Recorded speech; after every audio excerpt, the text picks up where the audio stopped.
Hello everyone. तो आज की वीडियो में हम बात करने वाले हैं एक ऐसे टॉपिक पर जो कि कुछ लोग फेस कर रहे हैं और कुछ लोग ऐसे हैं कि वो इस चीज़ से घबरा रहे हैं कि शायद उनके अकाउंट के साथ भी ऐसा ही मामला होने वाला है।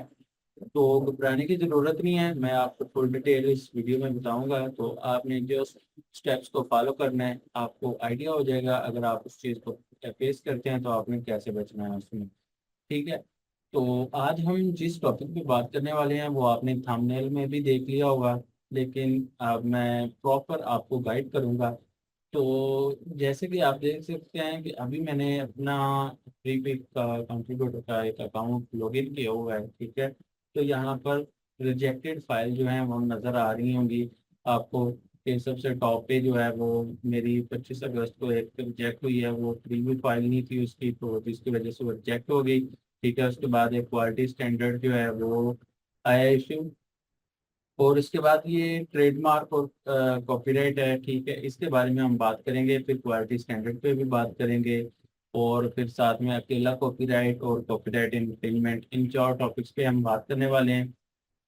तो सबसे पहले हम बात करते हैं ट्रेडमार्क की, आपके कंटेंट पे किस तरह से आता है। तो ट्रेडमार्क का मतलब ये होता है कि किसी ने अपना ब्रांड वगैरह रजिस्टर करवाया होता है। ठीक है। जिसकी वजह से आपको कॉपीराइट आता है जब आप किसी के प्रोडक्ट अपने कंट्रीब्यूटर अकाउंट में अपलोड करते हैं, तो उसकी वजह से आपको जो है ना वो कॉपीराइट आ सकता है ट्रेडमार्क का।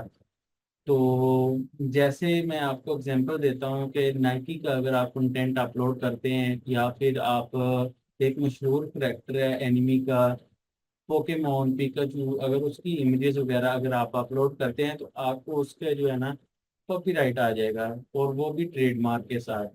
तो अगर ट्रेडमार्क कॉपीराइट आता है तो आपका अकाउंट जो है वो ब्लॉक नहीं होता। ठीक है। अ, शर्त ये है कि कम ट्रेडमार्क आए, जैसे कि अभी मेरे 3 इमेजेस पे जो है ट्रेडमार्क आया था। ठीक है। इससे कोई इशू नहीं होता, इतना ज़्यादा इशू नहीं बनता, रिजेक्शन पोर्शन में आ जाता है ये। 90 दिन के बाद ये डिलीट हो जाता है। तो कोई इतना मसले वाली बात नहीं है। और अगर हम बात करें कॉपीराइट अकेले की, तो कॉपीराइट अकेला जो होता है वो भी सेम ऐसी ही चीज़ है कि आपने किसी का कंटेंट अपलोड किया है। ठीक है, उसकी वजह से आपको कॉपीराइट आ जाता है। तो आपने कोशिश करनी है कि अगर आप किसी की एआई इमेजेस, मतलब कि कहीं से आप रेफरेंस ले रहे हैं, ठीक है, रेफरेंस लेके इमेजेस क्रिएट कर रहे हैं, तो आपको चाहिए कि आप उसमें थोड़ी सी मॉडिफिकेशन कर लें। ठीक है। ये होता है कॉपीराइट इशू जो बनता है। या फिर आप फॉन्ट वगैरह यूज करते हैं तो उसकी वजह से भी कॉपीराइट आ जाता है। अब थर्ड जो हमारे पास इशू आया है, जो मैं आज हाईलाइट करना चाह रहा हूँ और दिखाना भी चाह रहा हूँ कि उससे किस तरह से बचा जा सकता है। इन दो इशू की वजह से आपका अकाउंट जो है वो बैन नहीं होने लगा।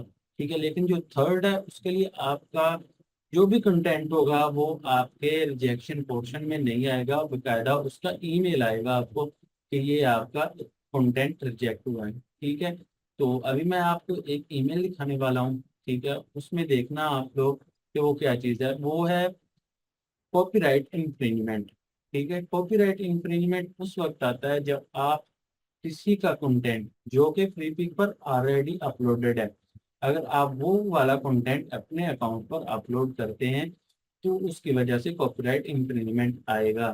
क्योंकि फ्रीपिक एक नॉन एक्सक्लूसिव वेबसाइट है, तो इस पर मौजूद अगर कंटेंट आप दोबारा से अपलोड करेंगे तो फिर कॉपीराइट इन्फ्रिंजमेंट आएगा। लेकिन अगर आप किसी दूसरी वेबसाइट से कंटेंट ला के इधर पोस्ट करते हैं, लेकिन उस वेबसाइट का नॉन एक्सक्लूसिव होना लाजमी है। ठीक है। लाइक अगर आप सेम टाइम में अडोब स्टॉक कंट्रीब्यूटर हैं या फिर शटर स्टॉक कंट्रीब्यूटर हैं, आप उन पे भी काम कर रहे हैं, फ्लिपिक पे भी काम कर रहे हैं, तो आप तीनों वेबसाइट पे एक टाइम में अपलोड कर सकते हैं।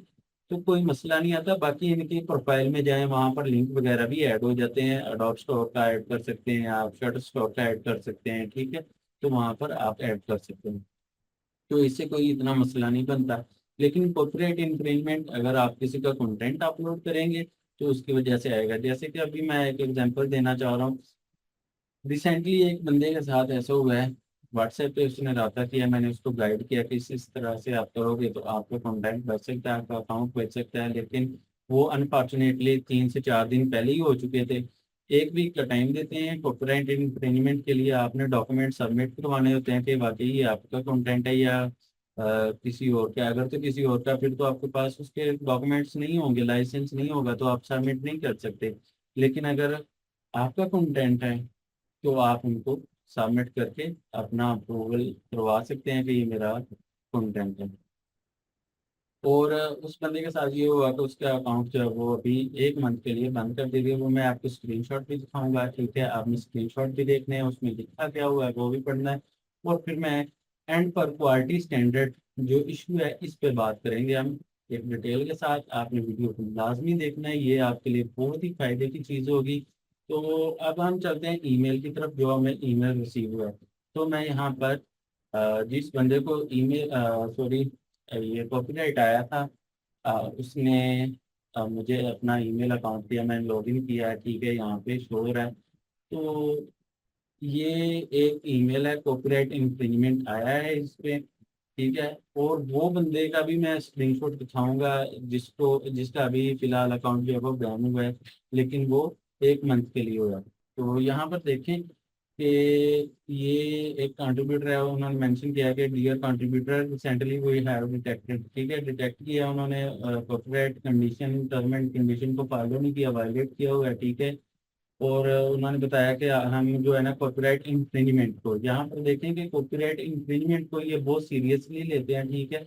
इसकी वजह से ये आपका अकाउंट को ब्लॉक कर देंगे, पेमेंट्स को रोक देंगे, और जब तक आप अप्रूव नहीं करते कि ये आपका कंटेंट है, ठीक है? 1 वीक का टाइम दिया जाता है, इसमें अगर आप साफ नहीं कर पाते तो आपका अकाउंट जो है वो ब्लॉक कर दिया जाता है 1 मंथ के लिए। अब ये कंटेंट है यहाँ पर मेंशन किया हुआ है, ये अब मैंने उससे पूछा भी है कि आपने ये कंटेंट अपलोड किया है, तो उसने कहा कि हाँ अपलोड हो गया, मुझसे गलती से हुआ है अपलोड। तो अब इसका क्या सोल्यूशन है, वो भी बताता हूँ मैं आपको। यहाँ पर देखें, ये तो अकाउंट था जिस पे अपलोड हुआ है, ठीक है? और ये इसका रियल लिंक है जहाँ से ये कॉपी हुआ है, ठीक है? अगर मैं इसको अपलोड चेक करूँ ओपन करके, तो यहाँ पर देखें कि ये कंट्रीब्यूटर आ रहा है जिसका ये कंटेंट दिखा रहा है।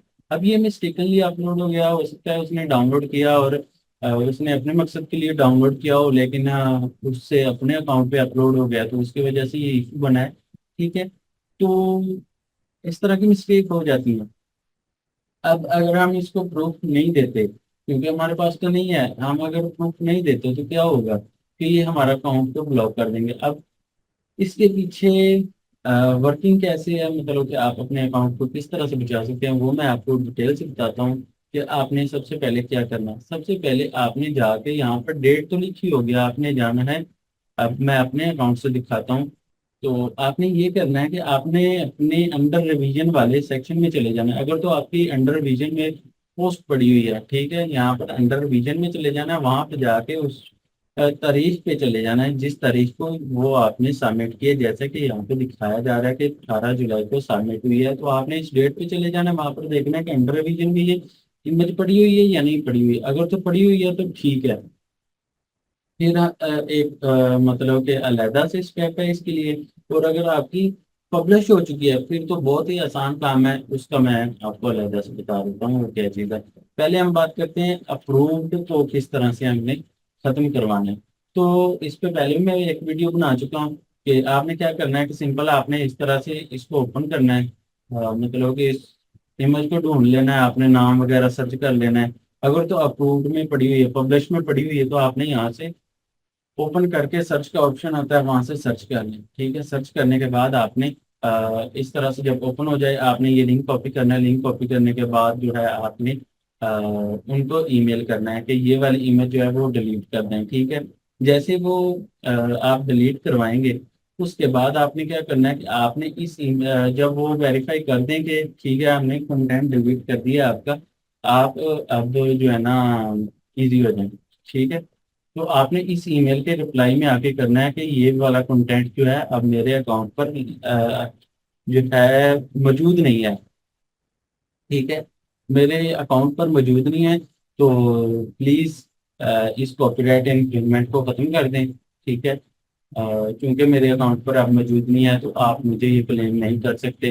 के कॉपीराइट इन्फ्रिंजमेंट का, क्योंकि हमने पहले भी एक ऐसा अकाउंट आया था जिसपे हमने इस तरह से वर्किंग की थी और वो अकाउंट जो है वो अ, बच गया था। ठीक है, तो आप इस तरह से इसको कर सकते हैं। अब बात करते हैं दूसरे तरीके की, और उसके साथ हम क्वालिटी स्टैंडर्ड पे भी बात करेंगे।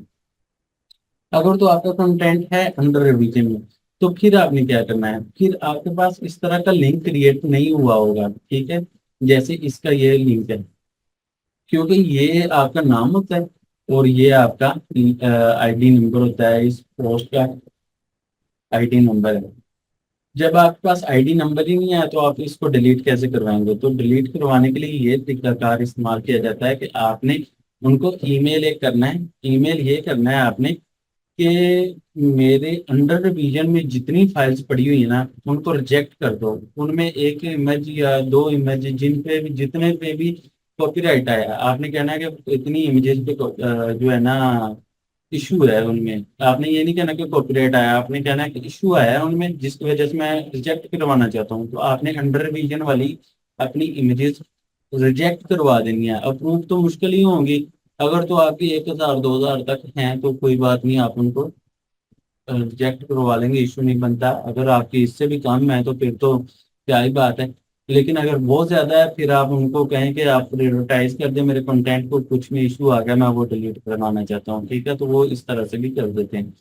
ठीक है, तो आपने अ, उनको मेल करना है कि मेरा कंटेंट रिजेक्ट कर दें। रिजेक्ट करेंगे तो वो भी रिजेक्ट हो जाएगी। जब रिजेक्ट होगी, सेम आपने फिर उनको मेल करना है कि ये वाली इमेज जब मेरे अकाउंट पर मौजूद नहीं है तो आप प्लीज मेरे अकाउंट को बैन ना करें। ठीक है, ब्लॉक ना करें।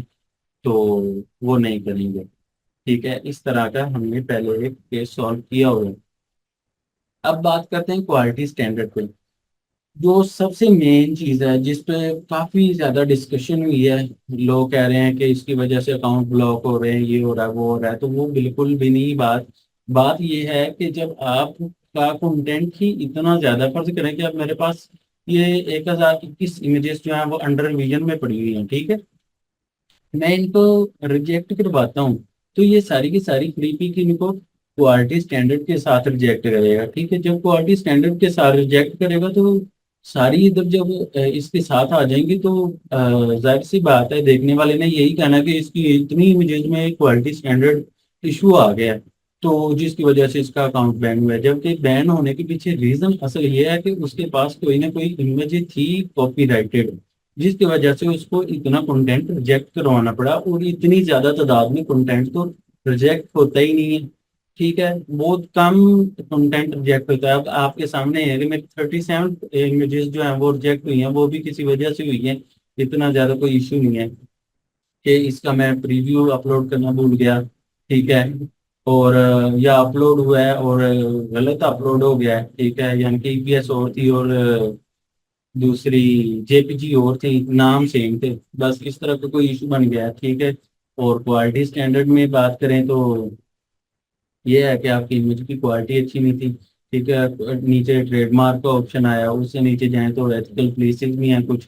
एथिकल प्लेसेस में क्या होता है, उसमें ये होता है कि आपका कंटेंट है उसमें खून वगैरह ना हो, कोई चाकू खून वगैरह वाला ना हो। ठीक है, इस तरह के कंटेंट है जो वो एथिकल प्लेसेस में आ जाता है।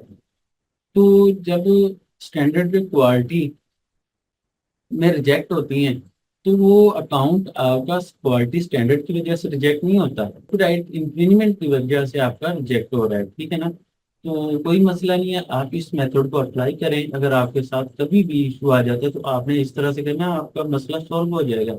और फर्ज करें कि अगर आपको ईमेल देखने में देरी होगी है, जैसे वो एक लड़के के साथ हुआ है कि उसने ईमेल देखने में देरी होगी, देखा तो था उसने, लेकिन उससे समझाने वाला नहीं था, उससे कोई अमल नहीं हो सका, यानी कि वो इस क्या एक्शन ले कि वो इससे बच सके। जब मैंने गाइड किया तो उस वक्त तो काफी देर हो चुकी थी, जिसकी वजह से वो काम थोड़ा सा ब्लॉक हुआ है। 1 महीने के लिए हुआ है, ज्यादा नहीं हुआ। ठीक है, तो नेक्स्ट आप कोशिश करें कि अकाउंट को मेंटेन रखें, सही से कंटेंट अपलोड करें, किसी को कॉपी ना करें। ठीक है, कॉपी करेंगे तो आपको इशू आएगी। तो अब उसके स्क्रीनशॉट दिखा देता हूँ जो उसको मैसेज बाद में रिसीव हुए हैं जब उसका अकाउंट उन्होंने 1 महीने के लिए ब्लॉक किया। तो यहाँ पर मैंने उससे स्क्रीनशॉट मंगवाए थे।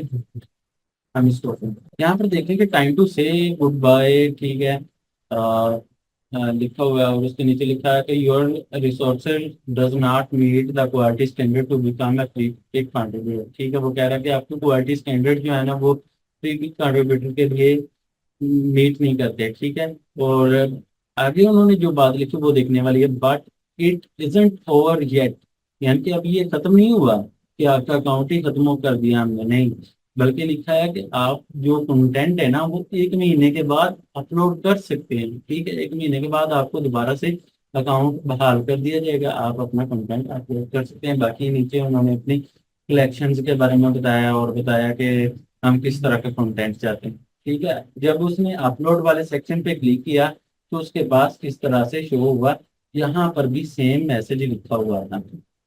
तो घबराने वाली कोई बात नहीं है, अगर आपके साथ कोई इश्यू आ जाता तो आपने इस मेथड को अप्लाई करना है, तो आपका कंटेंट और अकाउंट दोनों सेफ हो जाएंगे, कोई मसला नहीं आएगा। और जो क्वालिटी की वजह से कह रहे हैं अकाउंट बैन होते हैं, तो क्वालिटी की वजह से कभी भी बैन नहीं होते।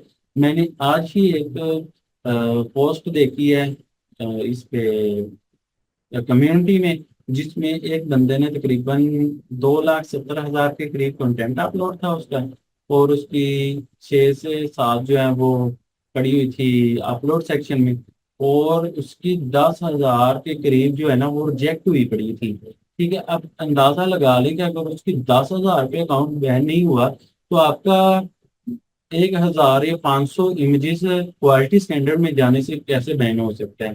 ठीक है, तो बात यह है कि क्वालिटी की वजह से आपका अकाउंट बैन कभी नहीं होगा।